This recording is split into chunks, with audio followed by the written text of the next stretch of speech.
Friends, कैसे हैं सारे। Welcome back to my channel novel corner Anjum, जिसमें मैं आपको सुना रही हूँ प्यार है या सज़ा, मेरे अपने नॉवेल की स्टोरी। तो स्टोरी में बहुत ही दिलचस्प मोड़ आ गया है। सागर को अपनी मौत के बारे में पता चल चुका है कि वो ज़्यादा समय अब ज़िंदा नहीं रहेगा और उससे अब सरिता से दूर होना है। तो इसके लिए अब देखिए वो क्या कहता है। तो कहानी बहुत ही इंटरेस्टिंग हो गई है। तो जो नए व्यूवर्स हैं वो ज़रूर चैनल को सब्सक्राइब कर लें ताकि नेक्स्ट वीडियो जल्दी मिल सके, और जो नए सुनने वाले हैं वो स्टोरी को शुरू से सुनना स्टार्ट करें 1 पार्ट से। तो फ्रेंड्स, आप लोगों का ज़्यादा वक्त न लेते हुए करती हूँ स्टोरी को शुरू। सुनिए। सागर चुपचाप मूर्ति बना खड़ा था। सरिता अपनी ही धुन में कहे जा रही थी। वो इतनी खुश थी और इतनी लरज रही थी कि सागर देख देख के उसे हैरत कर रहा था। सागर अब तो तुम्हारी जॉब भी लग गई है। अब तो माँ बाबा से मांग लो, मुझे अब तुम्हारे बिना और नहीं जीना है। अब मैं तुम्हारे बिना नहीं जी सकती, ले चलो मुझे अपने साथ जल्दी से जल्दी। सागर ने देखा सरिता बहुत जज्बाती हो रही है और चांदनी रात में कितनी दिलकश और खूबसूरत लग रही है। सरिता सागर के बहुत पास आकर उसे गले लगा लेती है। उसकी बाहों का कसाव बढ़ता जाता है। उसकी चंपा की बेड़ी की महक, बदन की खुशबू और गर्म गर्म सांसें सागर की सांसों से टकराने लगती हैं। सागर भी अपने होश खोने सा लगता है। सरिता जज्बाती होकर बड़े प्यार से कहती है, सागर, मैं तुम्हें इस तरह उदास नहीं देख सकती, मुझे बहुत तकलीफ़ हो रही है। सागर, प्लीज़ मुस्कुराओ, मुझे अपने साथ ले चलो। मैं अपने प्यार से तुम्हारी सारी उदासी दूर कर दूंगी, सारे गम समेट कर फेंक दूंगी, तुम्हारी ज़िंदगी को मैं खुशियों से भर दूंगी। कहकर वो सागर से किसी बेल की तरह लिपट जाती है। सागर कोई रिएक्शन नहीं करता, बस मूर्ति सा बना खड़ा रहता है। सरिता के इस तरह लिपट जाने के बाद भी वो उसे अपने हाथों से नहीं थामता। सरिता ने उसकी इस बेगानेपन को महसूस कर लिया था और बोली, सागर, क्या हुआ? तुम यूँ क्यों बुत बने खड़े हो? मैं तुम्हारे इतने करीब हूँ, फिर भी मुझे ऐसा क्यों लग रहा है जैसे तुम मुझसे बहुत दूर हो। तुमने मुझे अपनी बाहों में थामा तक नहीं है। प्लीज़ सागर, कुछ तो बोलो, ये तुम्हारी खामोशी मेरी जान ले लेगी। सागर उसके होठों पर अपना हाथ रख देता है। प्लीज़ सरू, ऐसा न कहो। भगवान तुम्हें बहुत लंबी उम्र दे और तुम हमेशा खुश रहो। और सागर की आंखों में नमी आ जाती है। सरिता उसे पकड़कर झूले के पास ले आती है। उसे झूले पर बैठाकर उसकी गोद में अपना सर रखकर लेट जाती है। सागर, तुम इस तरह खामोश क्यों हो? बताओ, प्लीज़ मुझे बताओ। जो हुआ है उसे भूलने की कोशिश करो, या फिर मुझसे नाराज़ हो, या कुछ और बात है, कुछ तो कहो। तुम्हारा ये रूप मुझसे बर्दाश्त नहीं हो रहा है। प्लीज़ मुझसे बात करो, कुछ तो बोलो। तुम मुझसे क्या कहना चाहते थे, कहो। मैं तुम्हें आज किसी भी बात के लिए ना नहीं कहूँगी। सरिता ने ना पर जोर देकर कहा था, क्योंकि अक्सर वो सागर को अपने करीब आने से रोक दिया करती थी। सरिता उठकर उसके साइड में बैठ जाती है। जो सागर उसके लिए इतना बेचैन रहता था, वो आज उसे छूना भी नहीं चाह रहा है। उसे बहुत ही टेंशन हो रही है। वो सागर का चेहरा अपने हाथों में लेकर अपने शबनमी होंठ सागर के होठों पर रख देती है और उसे बेतहाशा चूमने लगती है।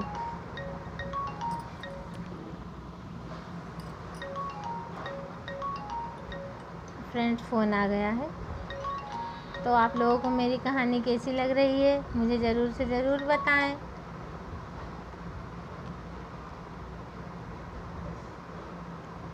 और बहुत ही कहानी में इंटरेस्टेड मोड आ चुका है। सरिता कहती, सागर, आज खुद को समझ आने दो, मुझे अपनी बाहों में समेट लो। मुझे तुम्हारी ये बेरुखी मुझसे बर्दाश्त नहीं हो रही है। मैं आज तुम्हारी बाहों में डूब कर बिखर जाना चाहती हूँ, टूट कर बिखर जाना चाहती हूँ। मुझे एहसास करने दो कि तुम सिर्फ मेरे हो और मैं सिर्फ तुम्हारी हूँ, और हम दो बदन एक जान है। सागर, प्लीज़ थाम लो मुझे। सरिता तो जैसे मोम की गुड़िया की तरह पिघली जा रही थी और बहुत ही ज़्यादा जज्बाती हुई जा रही थी। आज उसने ठान लिया था कि वो सागर की उदासी को दूर करके रहेगी, और आज उसके जज्बात बिल्कुल बेकाबू हो रहे थे। सागर का भी खुद पर काबू रखना मुश्किल हो रहा था। उसका प्यार उसकी बाहों में मचल रहा था और वो चाहकर भी कुछ नहीं कर पा रहा था। वो इस तूफान में बहना नहीं चाहता था और वो सरिता को संभाल कर सच्चाई बताना चाहता था। सागर, मेरा वजूद तुमसे ही बना है, तो ये तुम में खोकर ही पूरा होगा। आज मुझे पूरा कर दो। आज मैं तुम्हारे प्यार की गहराई को महसूस करना चाहती हूँ। समझ आने दो मुझे खुद में, जो मेरी इस प्यासी रूह को करार आ जाए। सागर की बाहें सरिता की कमर में कसाव बढ़ाने लगती हैं। सागर उसे ना चाहते हुए भी खुद से अलग नहीं कर पा रहा था। सरिता आज बहुत जज्बाती हो रही है। जज्बातों की उससे बिल्कुल कंट्रोल नहीं कर पा रही है। जज्बातों की राह में बहकर बाढ़ में बहकर हर मर्यादा को वो भूल सी गई है। वह इसके प्यार की इंतहा पे उतर आई है। सागर कह रहा है, ये तो इसके प्यार की इंतहा पे ही आज उतर आई है। हमेशा मुझे रोकती थी, टोकती थी, मुझसे दूर रखती थी और आज खुद ही सब कुछ लुटा देना चाहती है। क्या हो गया है इसे? ये इस तरह मुझे खुश करना चाहती है, लेकिन मुझे इसे रोकना होगा, वरना खुद को कभी माफ़ नहीं कर पाऊँगा। सरिता को पकड़कर खुद से दूर कर देता है। सरिता की साड़ी का पल्लू गिर जाता है और उसका चंदन सा महकता और सोने सा दमकता बदन बेकाबू सा धोखने की तरह चलती सांसें इतना खूबसूरत लग रहा था कि सागर का जी चाहता था उसे इस तरह बाहों में भर ले कि कभी छोड़े ही ना। और वह सागर की बाहों में बिखरने को बेचैन था। सागर ने अपना चेहरा दूसरी तरफ कर लिया और अपने दोनों हाथों की मुट्ठियों को भींच लिया। अपने जज्बातों पर काबू पाने की नाकाम कोशिश करने लगा। सागर के ऐसे बिहेवियर से सरिता जैसे बेखुदी से संभलती है। उसे कुछ होश सा आता है। उसे अपनी गलती का एहसास होता है कि ये वो क्या कर रही है। इतनी जज्बाती होकर वो सागर को खुश करना चाह रही है और सागर है कि मुंह फेर कर खड़ा हो गया है। कितनी दीवानी हो गई है। उसे खुद पर भी अब गुस्सा आने लगी थी। आज उसे कोई मान मर्यादा, यहाँ तक कि अपने पल्लू का भी ख्याल नहीं है कि जो नीचे गिर गया है। क्या हो गया है उसे? वो अपना सर पकड़ लेती है और वो अपनी साड़ी का पल्लू ठीक करती है और सागर के सामने आकर खड़ी हो जाती है। और उसकी निगाहों में हजारों सवाल होते हैं और बेचैनी होती है। सागर, क्या बात है? तुम कुछ कहते क्यों नहीं? क्यों इस तरह मुझे सता रहे हो? मैं पागल हो जाऊंगी, मैं मर जाऊंगी। प्लीज़ कुछ कहो। इस तरह ये खामोशी मेरी जान ले लेगी। ये एटीट्यूड क्या हो गया है तुम्हें? मैं क्या इसका मतलब समझूं? कुछ बोल भी नहीं रहे हो और इस तरह का बिहेवियर क्यों कर रहे हो? क्या मैं कुछ गलत कर रही हूँ? यही तो तुम चाहते थे हमेशा और मैं रोकती थी। अब तुम उदास हो तो मैं तुम्हें खुश करने के लिए ये सब कुछ कर रही हूँ। बोलो, मैं तुम्हें खुश करना चाहती हूँ। तुम क्या चाहते हो? मैं कुछ नहीं समझ पा रही हूँ। कहकर सरिता रोने लगती है। उसके बड़े बड़े आंसू गालों पर लुढ़क आते हैं।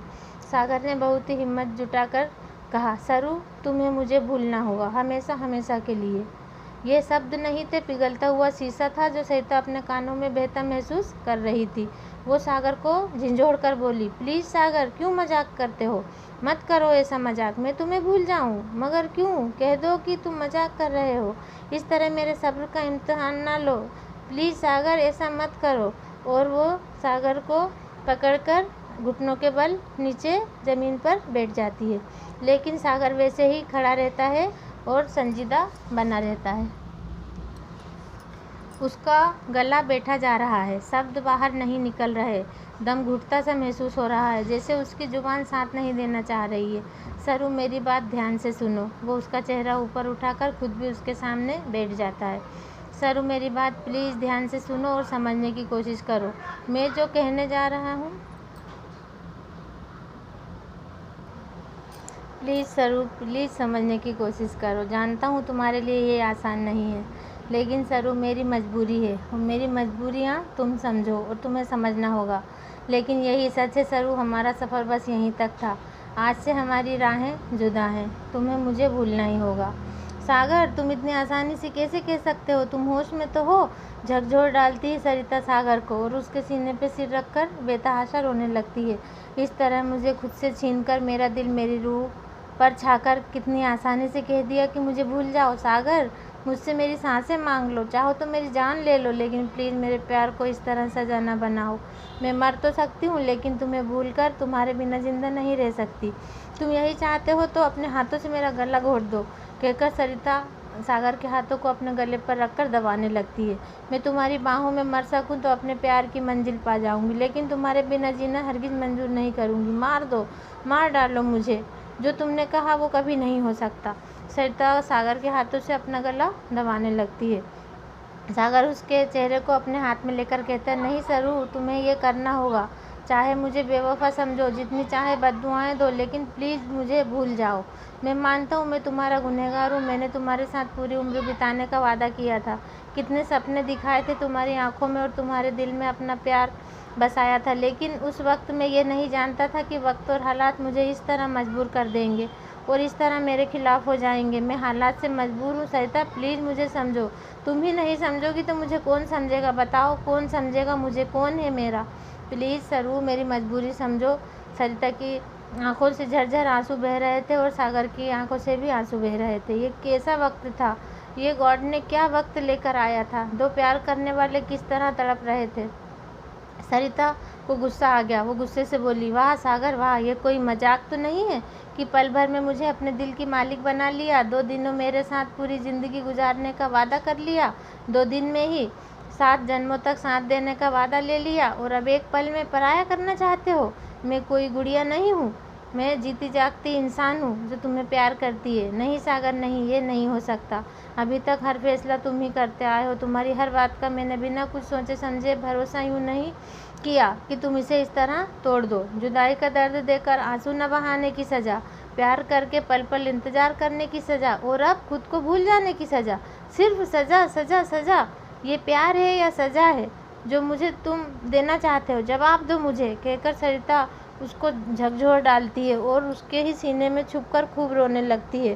सरिता उसे कांधों से थाम लेता है, उसके सर पर हाथ फेरता है। उसके बहते आंसू सिसकियाँ सागर का कलेजा छलनी कर देती हैं। उसने सरिता को उठाया, दोनों हाथों से उसका चेहरा अपने हाथों में लिया और आंखों में आंखें डालकर कहा, इस तरह खुद को तकलीफ़ देकर मुझे यूँ शर्मिंदा मत करो सरू, वरना मैं जी नहीं पाऊँगा। लेकिन मुझे जीना है, मेरे छोटे बहन भाई के लिए मुझे जीना होगा। तुम्हें रोते हुए नहीं देख सकता हूँ। प्लीज़ चुप हो जाओ, ये आंसू पोंछ लो। चाहो तो मुझे मार लो, तुम मुझे मार डालो, लेकिन तुम रो मत। तुम हमेशा मुस्कुराओगी। मुझसे अब तुम्हें ये वादा करना होगा और तुम खुश रहोगी। क्यों मजाक करते हो सागर? मेरी सारी खुशियाँ छीनकर, मुझसे खुद को छीनकर मुझे मुस्कुराता देखना चाहते हो? अब ये मुमकिन नहीं। तुम मुझसे दूर हो जाना चाहते हो बिना वजह। मुझे इस काबिल भी नहीं समझा कि अपनी मजबूरी बता सको।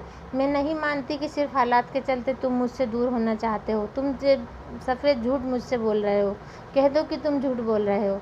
जब पराया समझ ही लिया है तो ठीक है, तुम चाहे मुझे भूल जाओ, मैं तुम्हें मरते दम तक नहीं भूलूंगी। मेरा प्यार मजाक नहीं है, ना ही ये कोई गुड्डे गुड़ियों का खेल है कि जब तक चाहा खेला और जब चाहा मिटा दिया। सागर बोला, मैं जॉब के सिलसिले में 2 साल विदेश जाने के लिए कंपनी से एग्रीमेंट कर चुका हूँ सरू। मैंने दीदी को भी यह बात नहीं बताई है, प्लीज़ तुम भी नहीं बताना। मम्मी पापा के जाने के बाद सारी जवाबदारियाँ मुझ पर ही आ गई हैं। मैं अपनी परेशानी में तुम्हें परेशान नहीं करना चाहता और मैं तुमसे शादी करके तुम्हें वो खुशियाँ नहीं दे पाऊँगा जो तुम डिज़र्व करती हो। सरिता बोली, बस इतना ही जाना है अपनी सरू को? तुम्हारे हाथ में हर हाल में खुश रह लूँगी। हालात का सामना हम मिलकर भी तो कर सकते हैं। तुम 2 साल के लिए जा रहे हो तो जाओ, मैं तुम्हारा इंतज़ार कर लूँगी, लेकिन प्लीज़ खुद को भुलाने की तो सज़ा ना दो। सरिता, ये सब इतना आसान नहीं है। मैं अपने अनसिक्योर फ्यूचर के लिए तुम्हें इंतज़ार करने का नहीं कह सकता। हो सकता है कि मैं 2 साल में भी ना आ पाऊँ, मुझे वहीं और रुकना पड़े।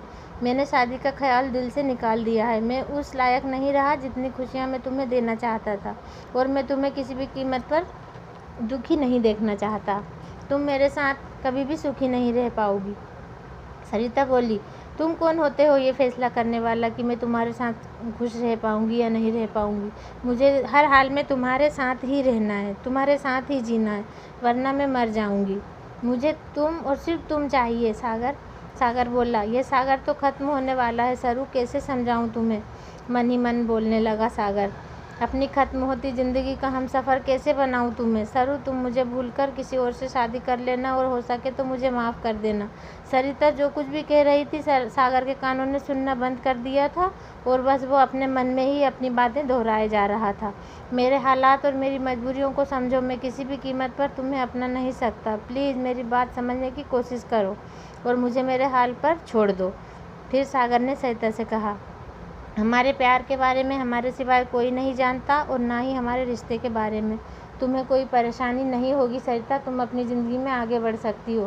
प्लीज़ मेरी बात सुनो। लेकिन सरिता बेतहासा रोए जा रही थी और सागर उससे बोल रहा था, तुम खुश होगी, तुम्हारी खुशी मेरे दिल तक पहुंचेगी। एक और रिक्वेस्ट, इन आँखों में कभी आंसू मत आने देना।